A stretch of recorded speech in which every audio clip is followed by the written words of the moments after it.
The garden is still dark, not fully night, not yet morning, that gray hour when the air is cold against the skin and the ground holds the damp of yesterday. A woman moves between the trees with a jar in her hands. Her steps are quick, but not careless. Sand clings to the hem of her garment. Her breathing catches once, then steadies. She does not turn back. Mary Magdalene has already seen too much. She has stood where the wood groaned under the weight of a dying man. She has watched blood dry in the dust beneath the cross. She has listened to the heavy scrape of stone sealing a tomb. And now she comes again, carrying spices for a body that was broken before her eyes.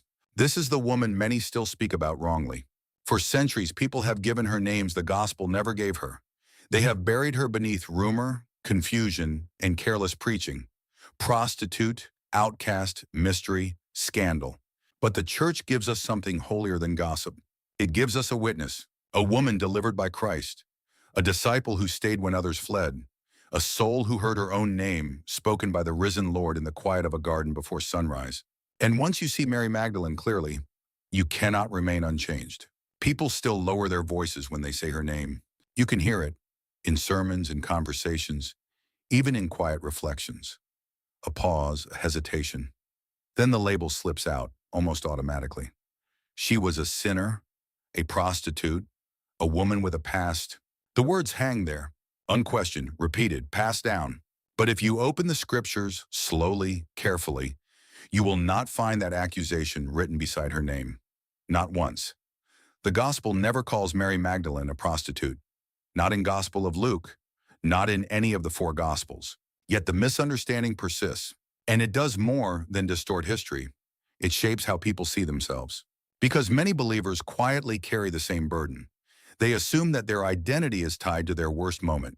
That even when God forgives, the label remains. That holiness is for others. Cleaner people, safer people, more acceptable people. So they stand at a distance. They come to Mass, but not too close. They pray, but without boldness.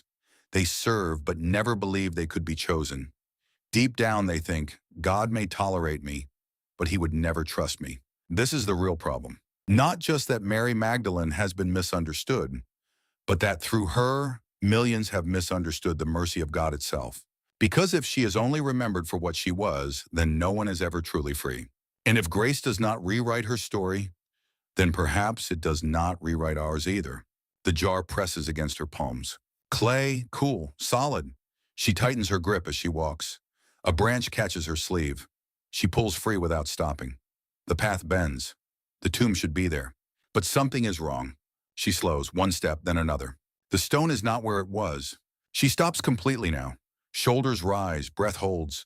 The jar tilts slightly in her hands but does not fall. No voices, no guards, no warning. Just the open dark of a place that should have been sealed. Inside her, something fractures. Everything she saw. Was it final? The nails, the weight, the silence after the last breath. She had accepted it, forced herself to accept it. This is how it ends. This is what death does, even to him. And yet, the stone is moved. She steps closer, not quickly, carefully, as if the ground itself might give way. The entrance yawns open, swallowing the dim light. Where is the body? Her throat tightens. The question forms but does not leave her lips. Not yet. She turns her head slightly, scanning the garden as if someone might be watching. As if this is a mistake.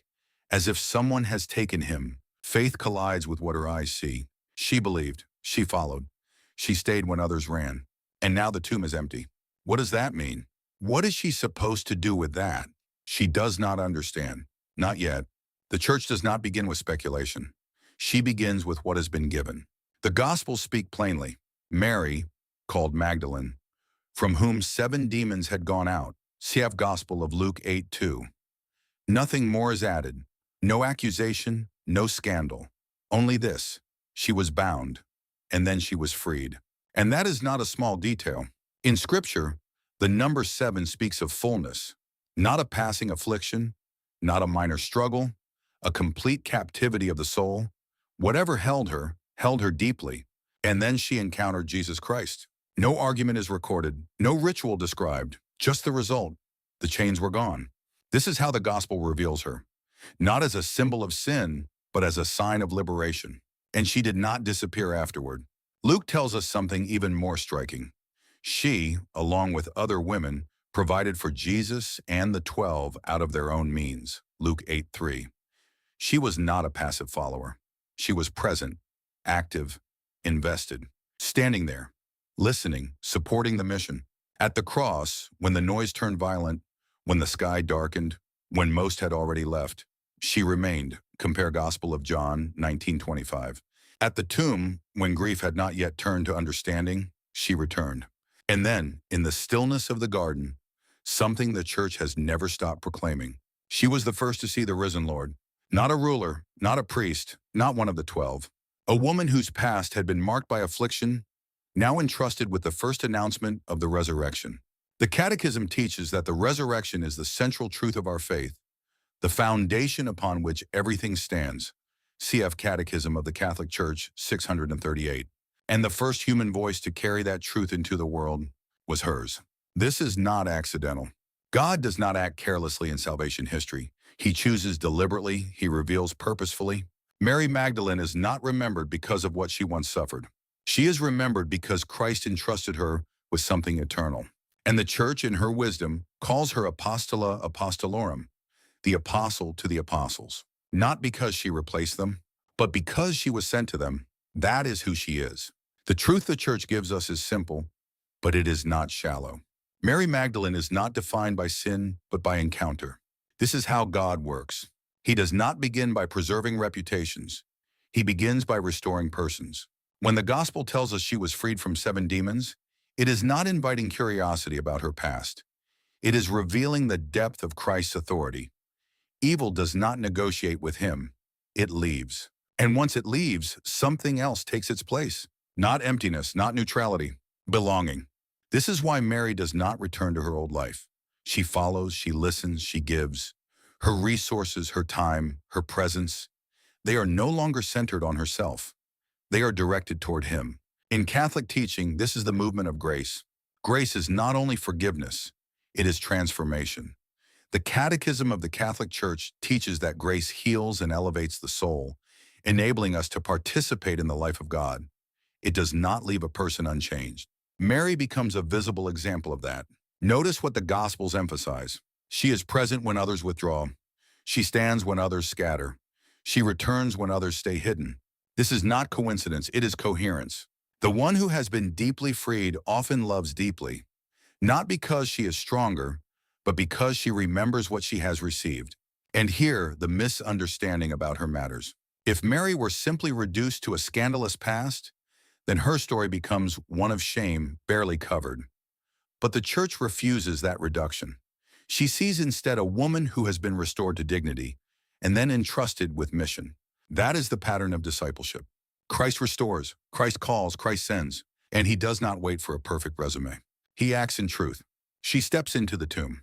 The air is colder inside. Still, the scent of stone and burial spices lingers, sharp, almost bitter. Her sandals scrape lightly against the rock. She lowers her head to enter, careful, deliberate. The place is empty, not disturbed, not chaotic.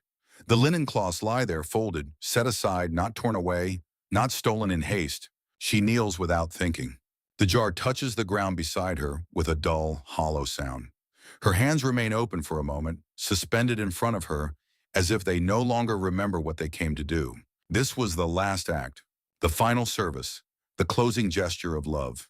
And now there is no body. A breath catches in her throat. She turns slightly, scanning the corners, the shadows, the entrance behind her. Nothing. Only the quiet weight of absence. Then light shifts. 2 figures, not entering, already there. White garments, stillness that does not belong to the earth. One at the head, one at the foot, where the body had been. She does not step back. Woman, why are you weeping? The words land gently, not as a rebuke, not as a command. She answers quickly, too quickly.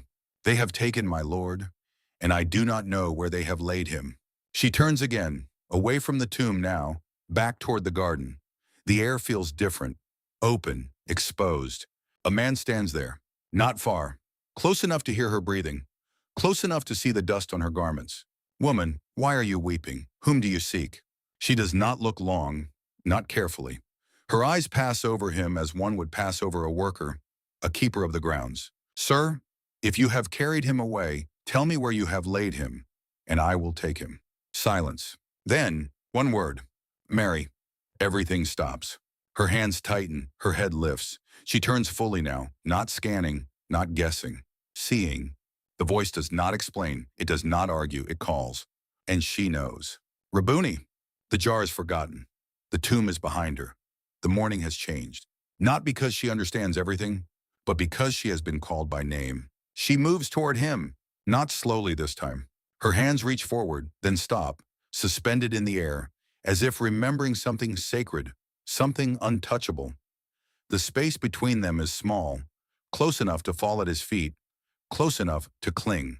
But he speaks again. Do not hold on to me. Not rejection, not distance. A boundary filled with purpose. The wounds are still there, visible, real. The marks of nails that did not vanish with the resurrection. Flesh that was broken now stands before her, alive. Death has not erased them. It has been conquered through them. She lowers her hands. Her breathing steadies, but her body remains forward, drawn, anchored in place by something deeper than instinct. She is not being pushed away. She is being sent. Go to my brothers. The words land with weight. Not suggestion, not comfort. Mission. She came to tend to a body. She is leaving as a witness. The garden holds its silence, but it is no longer empty. The place of burial has become the place of sending. The one who stood at the cross now stands at the beginning of something no grave can contain. And this is the turning point. The woman who once carried chains no one could see now carries the first proclamation of life that cannot be taken away. I have seen the Lord, not theory, not hope, seen, and nothing will ever be the same. There is a moment, quiet, almost hidden, when the story turns toward you. Not toward the crowd, not toward history, toward you. Because the question is no longer who Mary Magdalene was. The question is what you will do when your name is spoken. You have your own labels. They may not be spoken aloud, but they are there. Past mistakes, old sins, failures that still echo when everything else is silent. Names the world gave you, names you accepted, names you still carry. And like her, you come with something in your hands. Not spices, but habits, regrets, questions, things you thought were final. You arrive expecting closure. But God does not always meet you where you expect. Sometimes the stone is already moved. Sometimes what you thought was finished is not. And when he calls, he does not begin with your history. He begins with your name. The same Christ who stood in that garden is not absent from your life. He still calls. Not loudly, not to overwhelm, but clearly enough that if you stop, if you listen, you will recognize the voice. And then comes the decision. Will you stay at the edge, holding what you brought? Or will you turn? Because to follow him means letting go of the version of yourself that no longer belongs to you. It means stepping out of the tomb you learned to live beside. It means becoming, like her, someone who has seen and cannot remain silent. Do not leave this as a story you admired. Do something with it. Tonight, before you sleep, stop. No distractions, no noise. Sit in silence, even if only for a few minutes. Place yourself in that garden, not as an observer, as someone being called. Say your name quietly, then listen. Not for a sound in the air, but for the movement within your soul. The place where you already know he has been speaking and you have been delaying. If it has been a long time since you have returned to him, come back, go to confession. Do not wait for the perfect moment. Grace does not require perfection, it creates it. If you receive the Eucharist without thinking, pause next time. Remember who you are approaching. The same Jesus Christ who stood in the garden now gives himself to you on the altar. Do not rush that encounter. And if your faith has grown quiet, open the scriptures again. Begin with the resurrection. Read it slowly. Let it speak before you try to understand it. And yes, if this message has stirred something in you, do not keep it to yourself. Share it. Let someone else hear what you have heard. Because the gospel always moves outward, it was never meant to remain with one witness. The garden did not remain silent. One voice broke it. Not a sermon, not a crowd, just a name spoken in the early light. And everything changed. Mary Magdalene did not become great because the world understood her. She became a witness because she recognized him. That is the difference. The church does not remember her for what she escaped, but for what she carried. I have seen the Lord. That is the heart of it. Not argument, not theory, encounter. And that same encounter is still offered. So when you walk through your own darkness, when the silence feels heavy, when you stand before things you do not understand, remember the garden, remember the voice. And when it comes, do not turn away.